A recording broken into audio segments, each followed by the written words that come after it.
The Faradays. The house with no signal. Arthur Faraday believed in preparation. Not a little preparation. A lot. If a storm was coming, he had batteries before the warning. If the car made a strange noise, he already had the repair manual open. If someone said, "We should think about that someday," Arthur already had a spreadsheet called That Someday Contingency Plan. His wife, Ellen, loved him. She also knew one thing: Arthur could find a problem in an empty room. One morning, Arthur walked around the kitchen holding a device with an antenna. Beep. The children froze. "I knew it," Arthur said. "Arthur?" Ellen sighed. "The refrigerator's talking to the toaster." "Dad?" Audrey said. "The toaster doesn't have Wi-Fi." Arthur looked serious.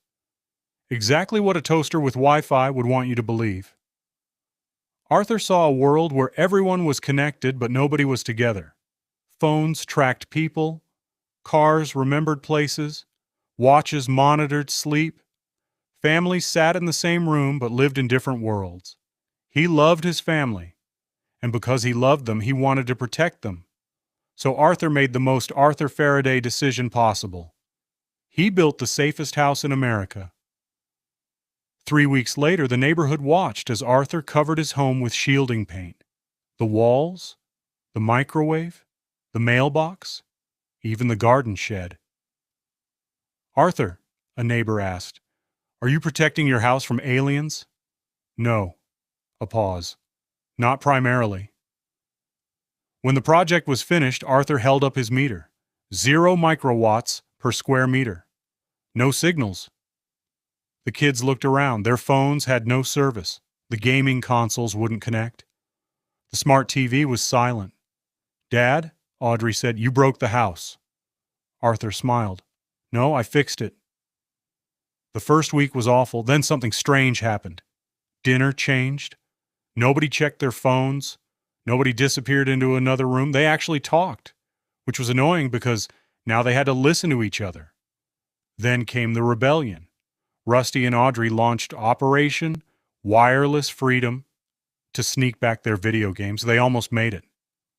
Then a light turned on. Arthur stood in the doorway. "I knew you would come." "How?" Audrey asked.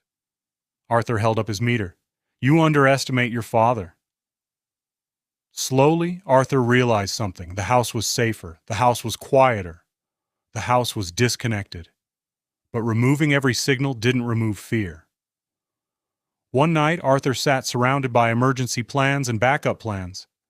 His youngest child looked at the papers, then at the crucifix above the doorway. "Dad?" "Yeah?" "Why did you do all this?" "'Cause I love you." "I know." A pause. "Then why are you so scared?" Arthur stopped. He had protected his family so much that he forgot something. He had started believing everything depended on him. Then the world changed. A massive cyber event shut down phones, smart cars, and devices across the city. But inside the Faraday house, nothing happened. The lights stayed on. The old corded phone still worked. Arthur smiled. "I knew it." The neighborhood came running. "Can we use your phone? Can we charge our devices?" Soon the house became the strangest place in town. The house built to shut the world out became the place where everyone came together. People talked. They laughed. They remembered how to be present. One night, Arthur sat quietly. The house was everything he wanted. Safe, quiet, protected. But something was missing. His child walked over. "Dad?" "Yeah?" "You were right. The house was protected." A pause. "But you forgot something." The child pointed to the crucifix. "You spent all your time blocking things out." Another pause. "But you forgot who was already here." Arthur said nothing. For the first time in a long time, he listened. Not to a device, not to a warning. Just listened. The next morning, Arthur removed the shielding. Ellen hugged him. "So you're done fighting technology?" Arthur nodded. "I'm done thinking I can control everything." Then the refrigerator beeped. Arthur froze. Everyone looked at him. He slowly turned. Still watching you, Kevin?"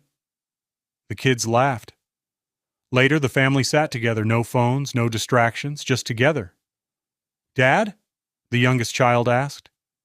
"Did you ever figure out what you were protecting us from?" Arthur looked around.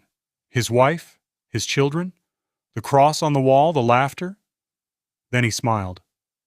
"I think I was trying to protect something I already had." "What?" Arthur looked at his family. "Connection." The phone rang. Everyone froze. Arthur answered. His face softened. "It's Grandma." He looked at the phone, then at the crucifix, and whispered, "The line was never disconnected." The end.